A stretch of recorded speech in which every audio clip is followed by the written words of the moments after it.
It was early 1993 in Sturgeon Lake, Minnesota. I was working at a sawmill when I died. The sawmill was naturally dangerous, filled with blades, chains, conveyor belts, wood chippers, and sawdust. The maze of machinery, 2 levels high, was all under one steel building with frequent equipment failures. It wasn't uncommon for a saw blade to fly out of a machine or a board to be flung across the sawmill, just inches from your head. But you get used to it. On this particular day, the main 12-foot saw blade at the upper-level entrance had a log stuck in it, causing other logs to back up. About 4 logs had jammed up before the log chain was stopped. Most of the crew was on the upper level trying to unjam the logs and move them to the next conveyor.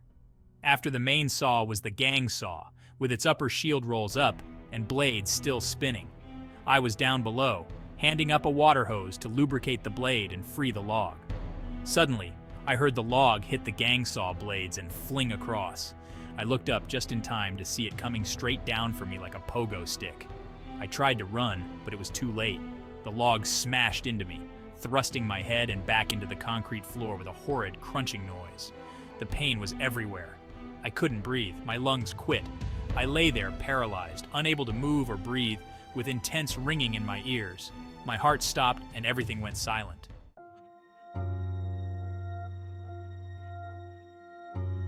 I stood up and saw everyone rushing down the steel mesh stairs past me to someone caught under a log. I was confused and thought, who else got hurt? I watched as they rolled the log off this person, who wore clothing similar to mine. When they turned him over, I saw a 19-year-old teenager who looked just like me.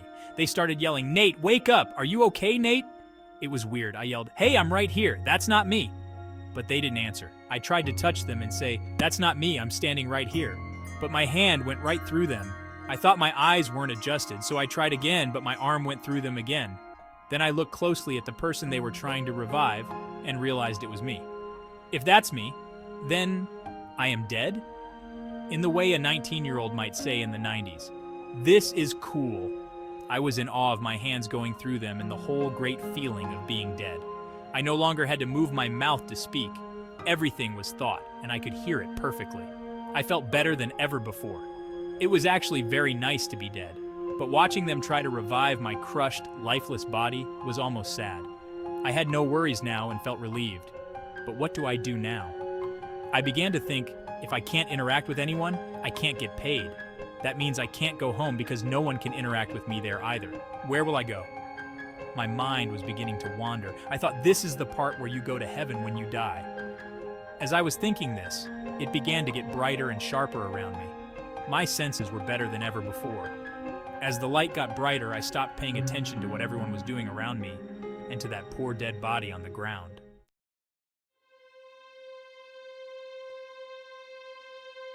I asked, "Is it time for me to go home now?" And the light replied, "Not yet. Let's review your life first." I didn't see anyone, but I felt an overwhelming sense of peace and tranquility. The voice was just speaking to me. I felt a gesture to look up at the wall, where a holographic 3-dimensional big screen TV appeared. A movie began, showing scenes from previous lives and then the one I was currently living. I saw myself as a baby, then a curious young boy. Strangely, the focus wasn't on whether I was doing something wrong, but why I was doing it. It wasn't about my actions, but the reasons behind them. It was different from what I had been taught in religious teachings. The review showed my decisions, whether I trusted the God I had been told about or chose negative ideologies. At some points, I watched on the big screen, and at others, I was fully immersed, feeling everything everyone around me felt and experienced. It wasn't the actions that mattered, but the reasons behind them. At the end of my life review, the voice asked, "Well, what do you think? Did you trust me?" I knew it meant, did I choose the positive, loving way? There was no judgment from the voice. I came up with my own answer. No, I didn't trust you. I believed I was communicating with Jesus, although he never said his name. I asked, "Do I go with you now, Jesus?" The reply was, "You can't be with us now. You are not ready." I felt included in the US, but knew I wasn't ready because of my mistrust.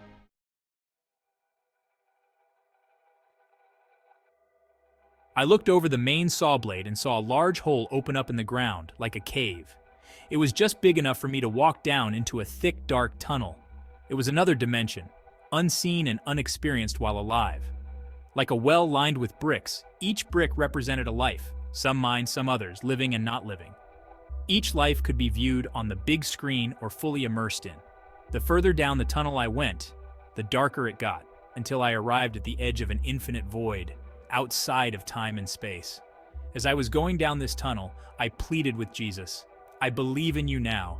I trust you now." The light replied, "It's too late for that. You have to do this while you are alive. You choose your path." In the void, I was about to be left, and I pleaded, "Please don't leave me here. I don't want to stay here."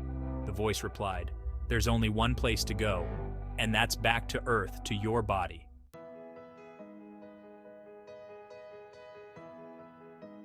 Suddenly, I found myself back on Earth, looking at my dead teenage body. Everyone had basically given up on reviving me, discussing how to cover up what happened. I asked the light, "What do I do now?" It said, "Go into your body." I didn't quite know how to do it, so I awkwardly tried to lay down in myself. Instantly, I felt the crushing pain of my body and jumped back out. My groaning noise caused everyone to look back at my body and freak out. I looked inside my body and saw my skeletal structure cracked, skull fractured, ribs broken, internal bleeding, and heart stopped. "I can't do this. My body is broken," I said. The light reassured me. "Do you trust me?" I looked at the void tunnel still open and replied, "Well, I have to. It's better than the void. Please fix my body. I can't live until you do." I watched as my ribs snapped together, my skull fused back, internal bleeding stopped, and my heart started pumping. The light, which I viewed as Jesus, said, "Try it now." By this time, they had stood my body up, holding me under the arms, yelling, "Oh man, we thought you were dead! Come on, are you okay?"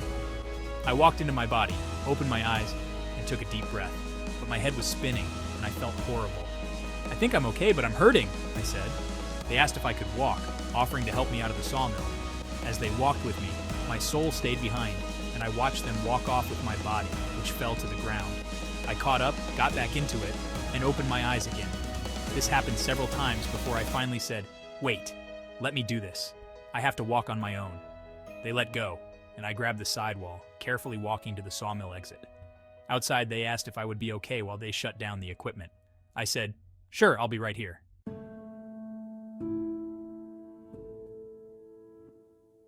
After this experience, I fell into a deep depression for about a year.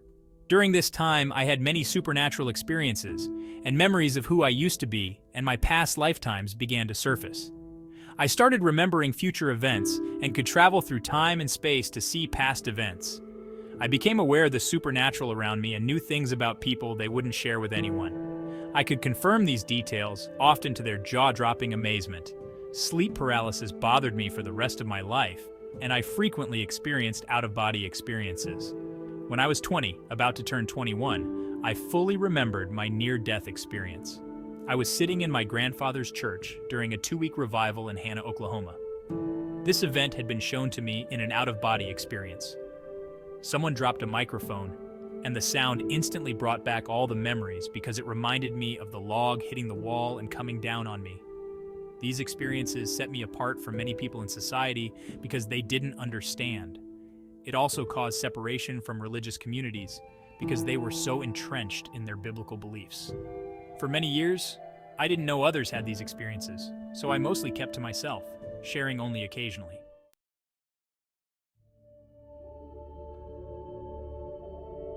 You leave part of yourself in the void and part of yourself in the universe outside of time and space, and you never fully return to who you were before.